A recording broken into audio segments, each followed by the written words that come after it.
I'm Kate, a 40-year-old woman juggling a part-time job and the demands of our home. Ted, my husband, is just a couple of years older, and we share our lives with a beloved cat. We've been married happily for 15 years, although I wouldn't say it's been without its challenges. One of the biggest disappointments has been our inability to have children. Another source of frustration is Ted's reluctance to pitch in with household tasks, despite his modest earnings. He tends to relax and avoid responsibilities on his days off. Ted has always been close to his mother, who lives nearby. Since his father's passing, he visits her often, claiming she's lonely, though I know she's far from frail. In fact, she can be quite difficult and lacks refinement.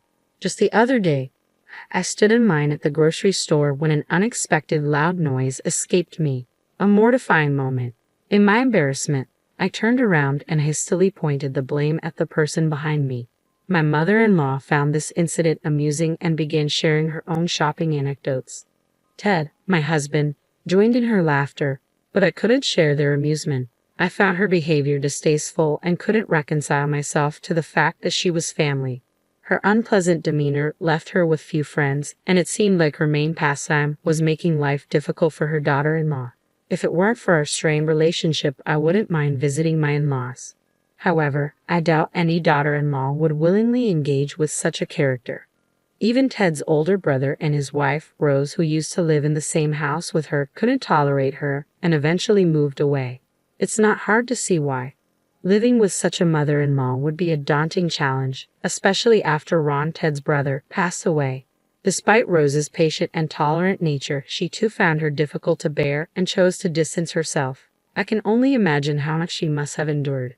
Rose wanted to create some distance, but her somewhat pampered husband wasn't keen on moving too far. As a result, the three families now live separately but close by. It makes me wonder if all the brothers are mama's boys. What could possibly be so appealing about a mother-in-law like that? Even if I had to reside under the same roof as her, I could manage it if it were in separate living quarters. However, when she recently summoned me to discuss family matters, the contentious issue of living together came up again. I think it's time for us to consider living together, she said, sparking a heated debate. Live together? When can you guys move in? Just as I thought she had gathered us to discuss something else, she abruptly brought up the idea of living together. What surprised me even more was her assumption that it was already decided and she was jumping straight into discussing moving and dates. I was taken aback. Wait a minute. Hold on. I don't want to live together, I blurted out. I've seen how much trouble Rose went through, and I don't want to go through the same. I'm not asking you, I'm asking Ted, she retorted sharply, brushing aside my clear refusal to consider living together. My objection seemed entirely disregarded, despite the fact that I would be directly affected by such a decision. Well, I don't mind living together, Ted chimed in unexpectedly. And when it comes to taking care of Mom in the future, it would be easier for Kate if we're all under one roof, wouldn't it? I couldn't believe Ted had agreed to this so readily, assuming I would take on the caregiving responsibilities in the future. Take care of you. Are you serious? I exclaimed, incredulous. After all the difficulties you've caused Rose and me. Her expression soured at my response. Oh dear, that sounds rather harsh. I was just offering some guidance as your elder in matters of health and family. Education. Is she really the one to talk about education? I mused silently.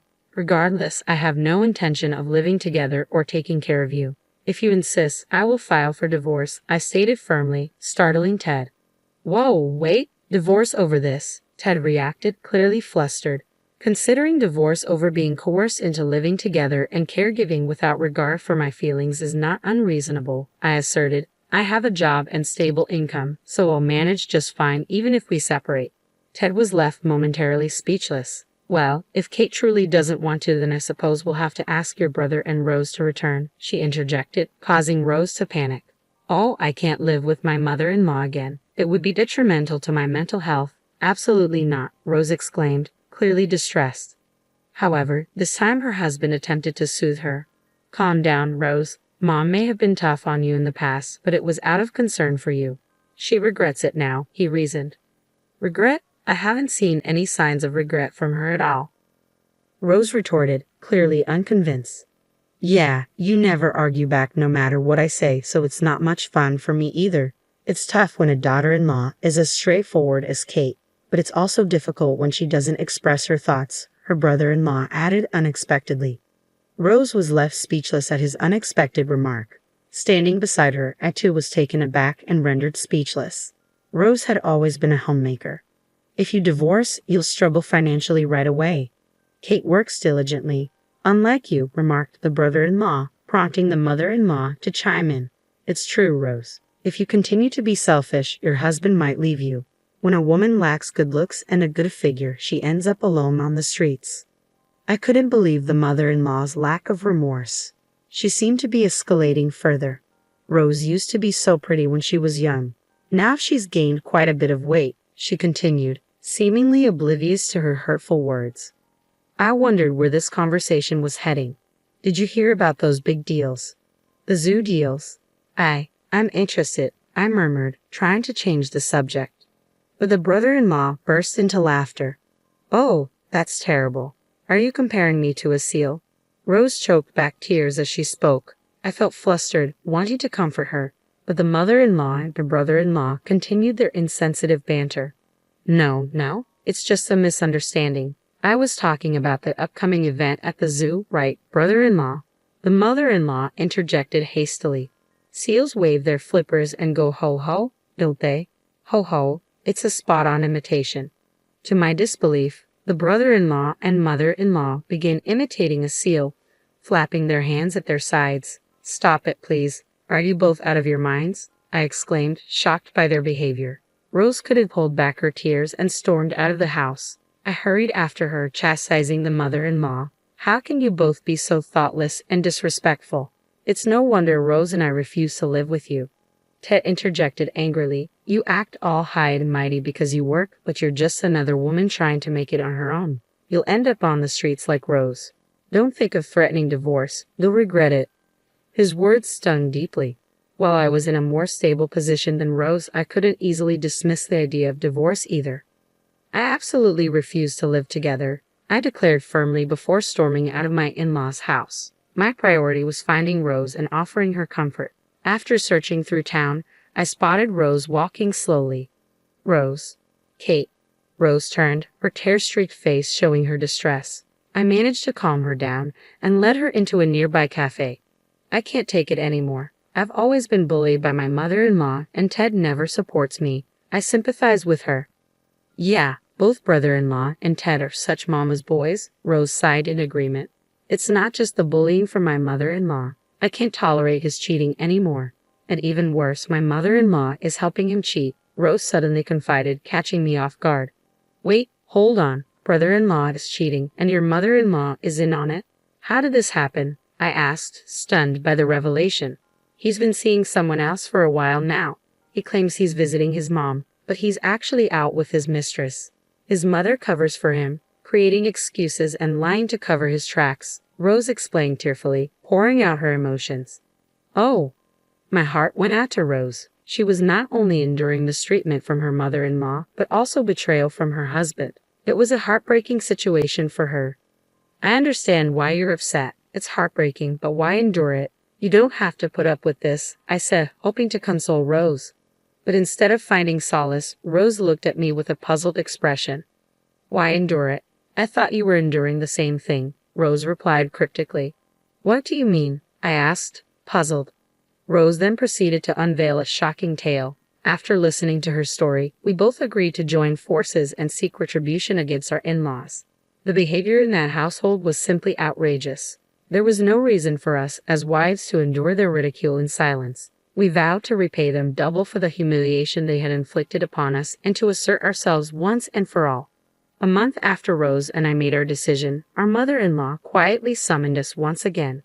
Without informing our husbands, Rose and I made preparations, seeing it as the perfect chance. With determination in our hearts, we set off for our husband's family home. I really think one of you should move in with me. Our mother-in-law brought up the topic of living together again. I'm getting older, and eventually you girls will have to take care of me. Think of it as practice. Before I could respond, Rose intervened firmly. I won't do it. I refuse to live here under any circumstances. If that's what it comes down to, I'll file for divorce. Her tone was resolute this time, catching our mother-in-law off guard. Ridiculous. And what about you, Kate? Our mother-in-law turned to me next. Huh? I was caught off guard. So, you want us to live with you because you expect us to take care of you, right? I clarified. Well, yes, that's part of it, but I also don't want to be alone. I want to live with one of my sons, she explained. When neither Rose nor I agreed, our mother-in-law's impatience grew. Can't you girls understand a simple request? This isn't a request, it's an order. You will live with your husbands here. Rose and I exchanged a glance and shook our heads in unison. We refuse. Perhaps someone else can fulfill this role instead, I declared calmly. With that, I spread a handful of photos across the table. What? What is this? Brother-in-law and Ted gasped in surprise. These photos are evidence that both brother-in-law and Ted have been cheating, I stated firmly, laying out the pictures on the table. They showed them entering hotels with other women, kissing in the shadows near telephone poles. So, you've been cheating together, such loyal brothers, I continued, addressing them directly. It appears our mother-in-law knew about this and helped cover for you both. And now, after all that, you have the audacity to ask us to live with you and care for you.